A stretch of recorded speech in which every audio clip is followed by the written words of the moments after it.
The Australian Security Academy acknowledges the traditional owners of country throughout Australia and recognises the continuing connection to lands, waters, and communities. We pay our respect to Aboriginal and Torres Strait Islander cultures and to elders past and present. Aboriginal and Torres Strait Islander people should be aware that this series of live streams contains images or names of people who may have passed away.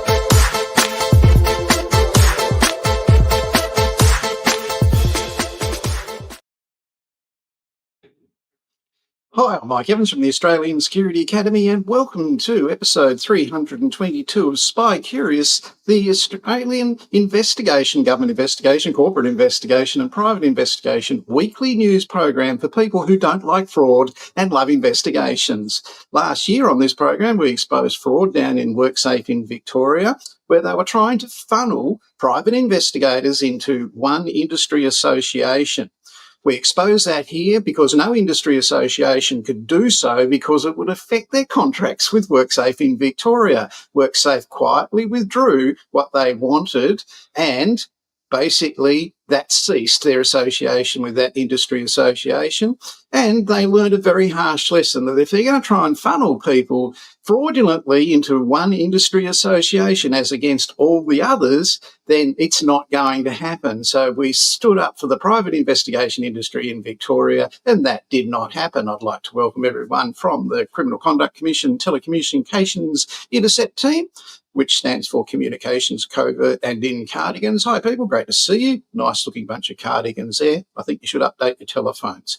This week in news, this man in the Sunshine Coast in Queensland was caught upskirting by a member of the public, and he was fined in court this week. And you can read all about that in the Courier Mail in Queensland. It's a really common thing. You'll find if you go to court to watch something happening in court, there'll be cases with police prosecuting upskirting all the time. And what they'll do in any court in Australia, you can go in and sit and watch what happens if it says open court on the door. And that is our system. But what they do, because these cases are so embarrassing for the complainant, when these guys do their perverted thing, that basically they clear the court. So that is run in private for the privacy of the person who was violated by the photographer who took the photographs of them without their knowledge or consent. You see me saying about this all the time in this program. It's consistent. G'day, Courtney. Great to see you. Thanks for saying hello. It's consistent, and we've exposed that it happened when the CEO of Professional Investigators Australia took images of his classes at the Toowoomba City Council, the Brisbane City Council and the Sunshine City Council, and posted on the internet on social networking without their knowledge or consent. Where those images are today and who's in possession of them, nobody knows. And the people that were photographed, they don't know yet either. The lady with the tattoo on her right ankle will never have to work again when she lawyers up and explains that to her lawyers that it was out without her knowledge and consent. Further news in this week, Queensland government is offering rewards for cash rewards for some of their outstanding cases. So that's happening in Queensland. You can read again all about that in Queensland Social Networking and the Courier Mail. Really great job opportunity. We point out here our commitment to First Nations people in this program. If you're looking for a job and you are of Indigenous descent and you're this, not this one, sorry, not that one, not that one, this one. Vetting Compliance Case Management Officer for Barrington Group Australia Proprietary Limited. Now, this is in the ACT, and they want a personnel vetter and Barrington Group, and you'll see in their advertisement, you can see it on Seek, and you can see this in our Facebook page where we have all our job advertisements. That's the page that you go to if you're looking for a job. You'll see that they encourage people who are of Indigenous descent to work with their organisation. Now, I've worked at Barrington's and it was a great place to work, and I did work with quite a few people who they've embraced from Australia's first cultures, and absolutely amazing people. Went to a really great show one day where one of them was actually lead singer.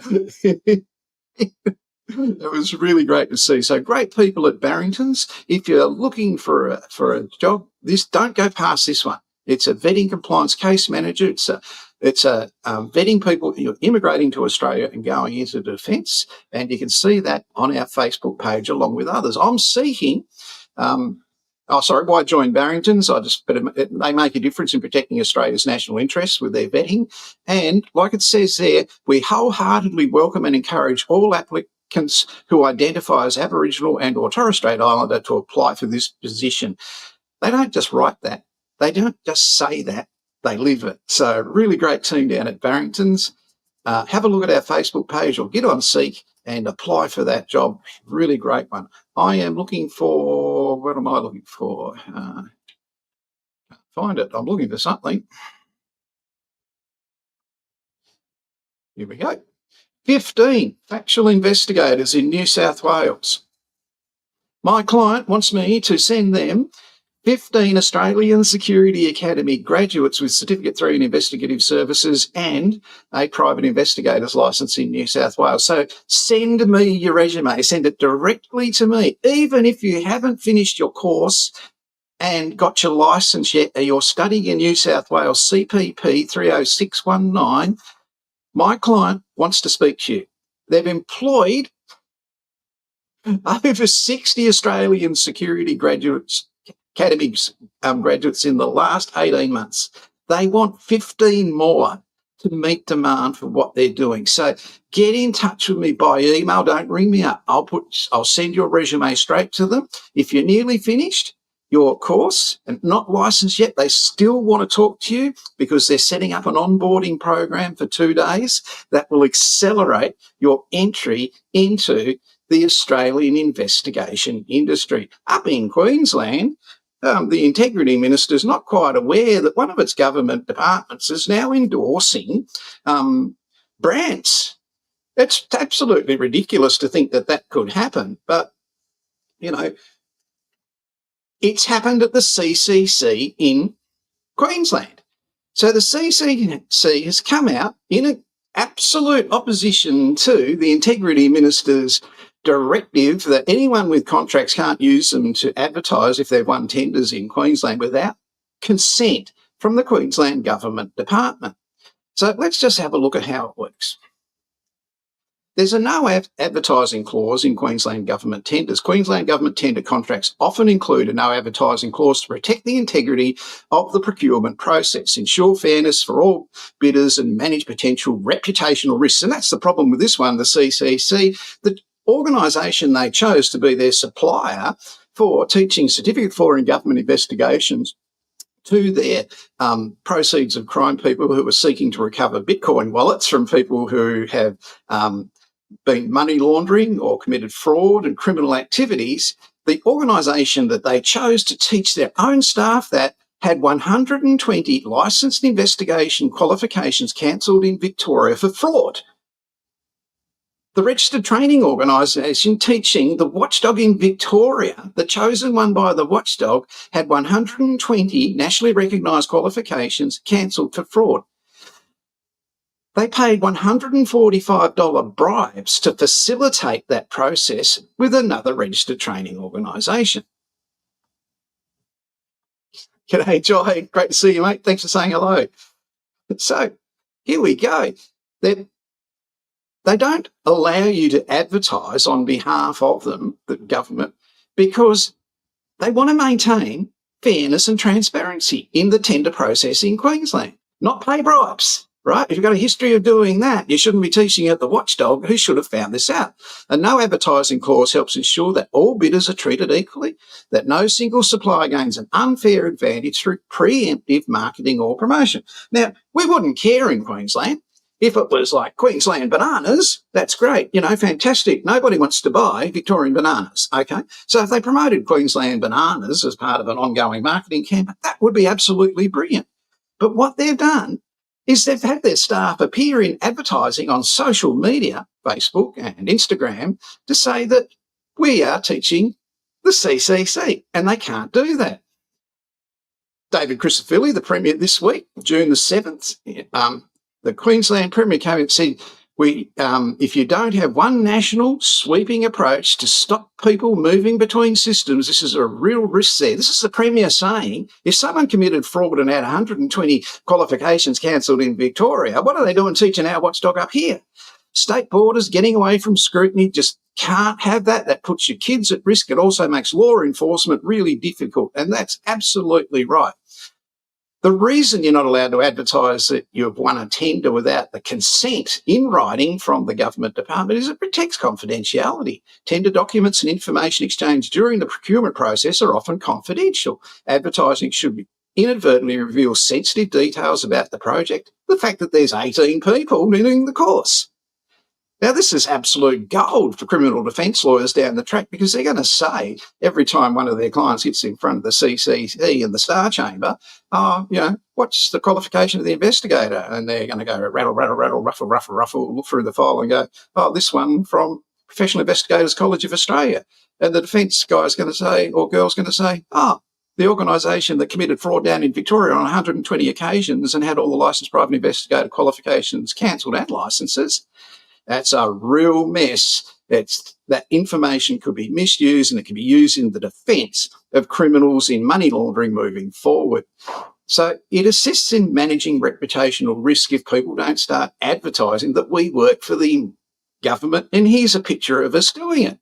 It prevents misinformation getting out there. This is what the Premier was so keen about when he came out yesterday and said it. Misinformation out there. Organised crime can and will use information in the future. Criminal proceedings for reasonable doubt defence. Ensuring proper awarding. No advertising clause helps maintain a focus on the objective evaluation of bids based on merit rather than on popularity or marketing prowess of the bidders. Complying with procurement policies. There are procurement policies in Queensland tendering. It has to be. We're taxpayers. We want that. So they're just a few of the considerations when it comes into it. Now, you imagine how ridiculous it would be if someone went out and started sponsoring government departments and politicians.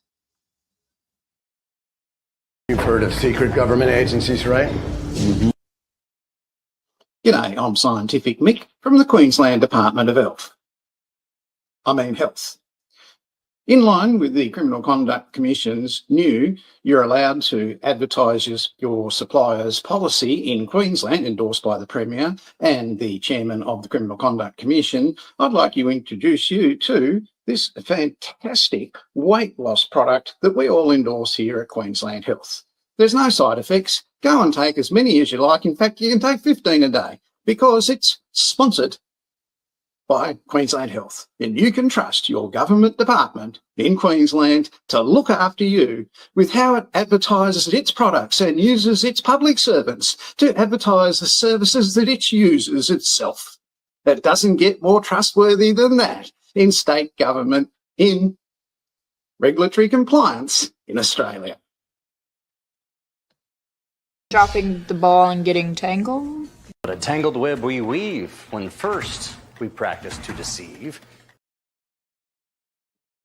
So now 18 Queensland government public servants are in a bind where the registered training organisation chosen to teach them their nationally recognised qualification they got to study committed fraud 120 occasions and got caught out by the regulator. The problem with going along with fraud is once you go along with it... I'm trying to run a straight up and down. Once you go along with it... They own me. They own you. They've got you. All right. So you never get into it. You don't get involved in that sort of thing. Down in Victoria, in the Licensing Regulation Division, they're right on to organisations like Professional Investigators College of Australia that committed that fraud with International Security Training Academy. And this is what David Detman, the person in charge of the Licensing Regulation Division down there for years, said this is how they... The areas where there are significant issues, and it needs to be, someone with great legal experience, so that we don't have these, what might you call them? I don't know, but bad legislation where people with good intent bring in legislation and then people find loopholes around it. I mean, it needs to be black and white that regulate when there's some, terrible behaviour in the industry. The regulator can come in and withdraw that licence, but also withdraw the licences of what the venues, etc., around it. Because obviously the crowd controllers and the venue operators are often in cahoots. And sorry, and one other thing is comes back to training too. And Tim, I think, both would appreciate this.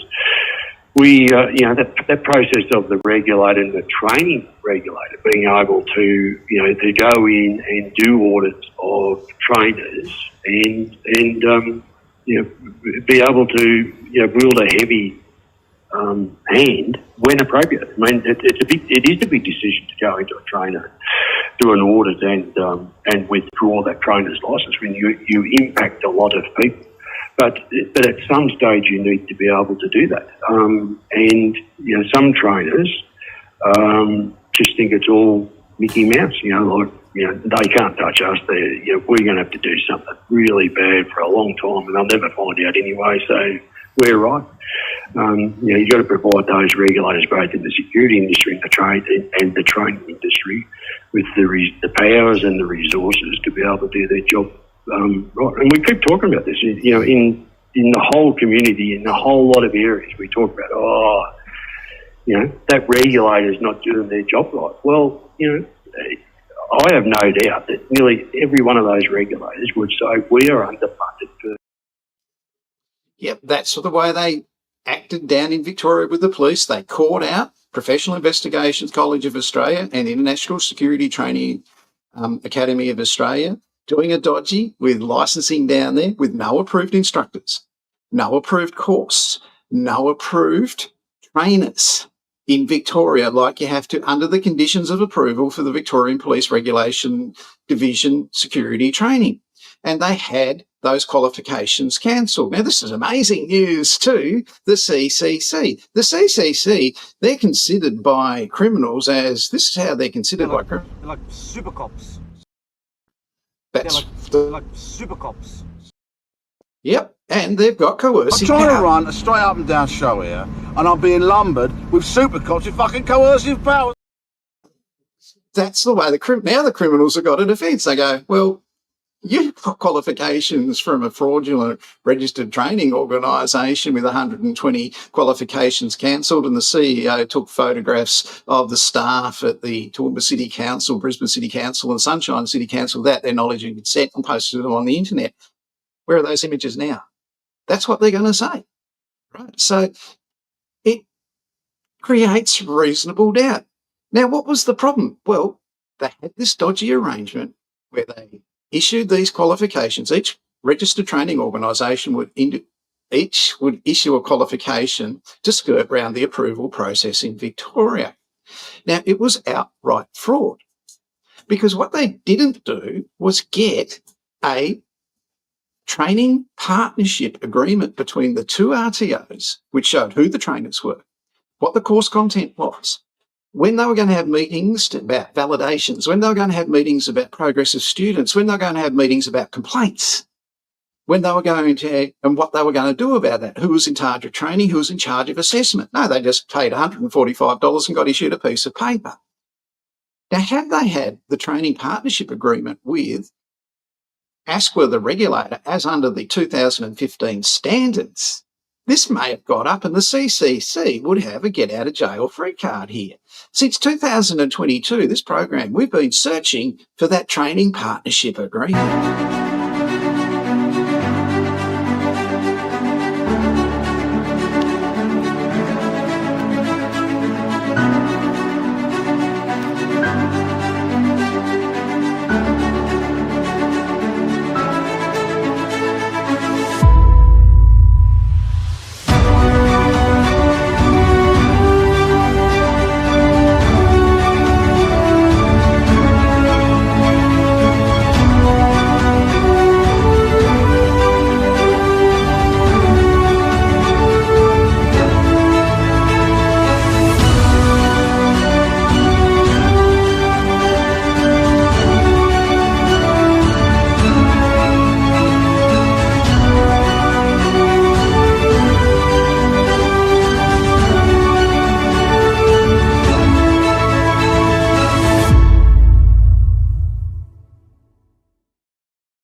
No, you can't see this agreement because it isn't worth the paper it isn't written on. It doesn't say who it's between, what date it's for, and what's going to be taught and assessed, and who designed it, and who is going to issue the qualification, and what it's going to say on the statement of results. This is no agreement. Keep searching, investigators. We have to find that agreement. We can't use this invisible one.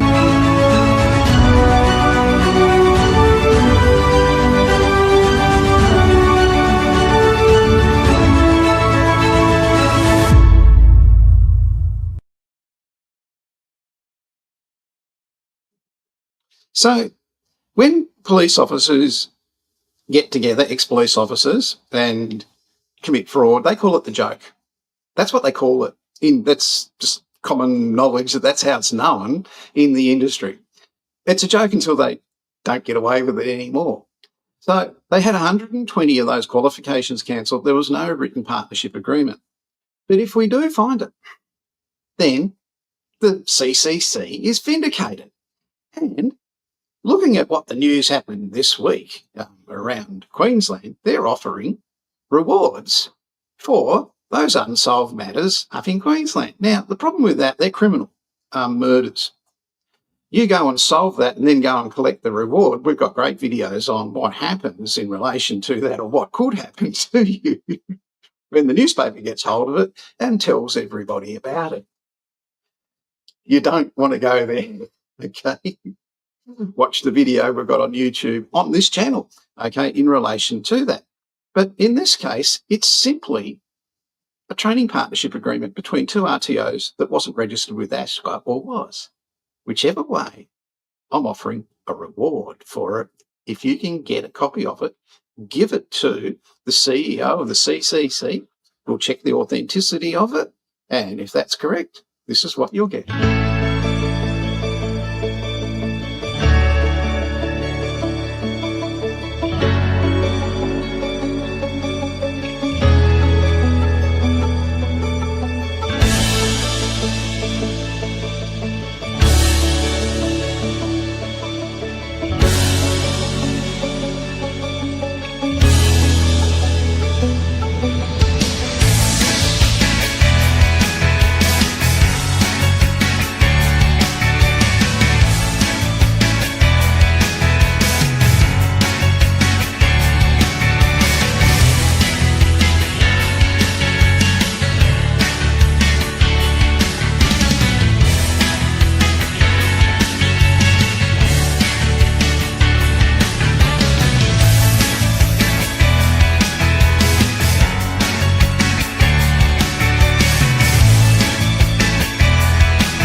So that's it. You can save the Queensland government's reputation as an endorsement for brands other than bananas in Queensland.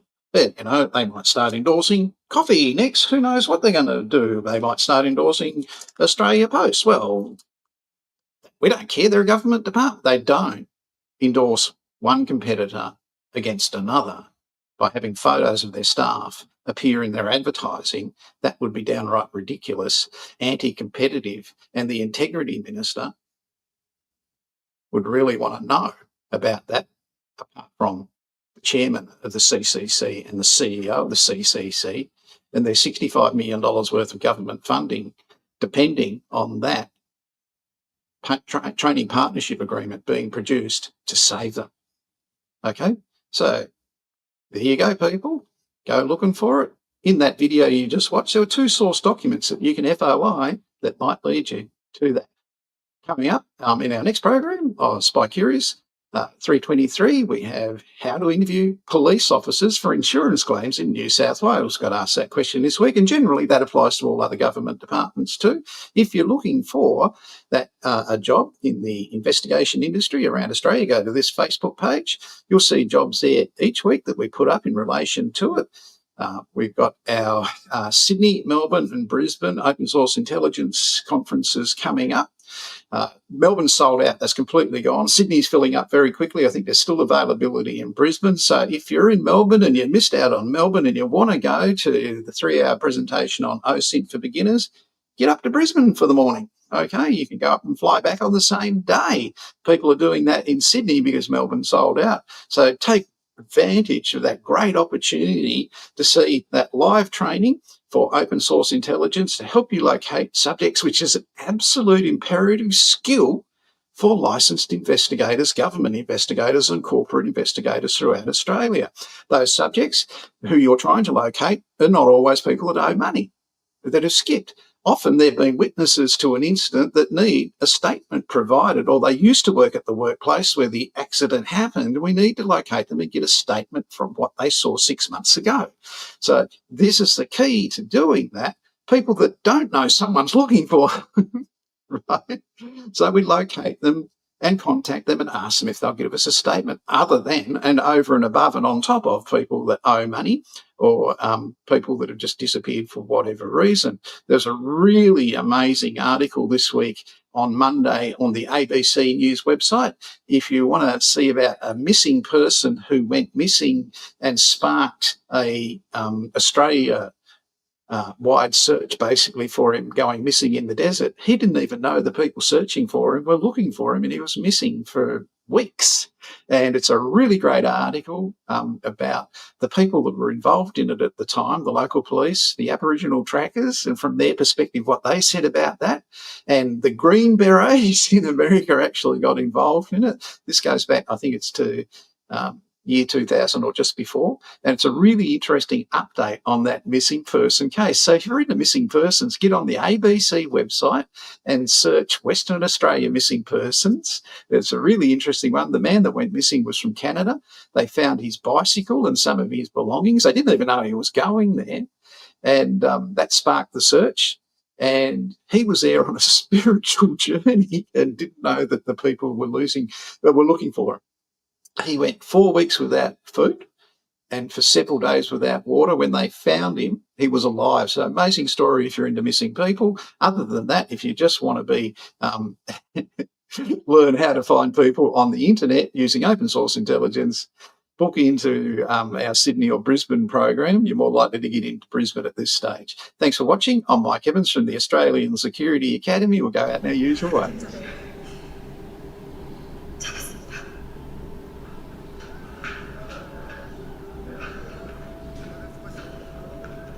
작전 종료. 전원 복귀할 것.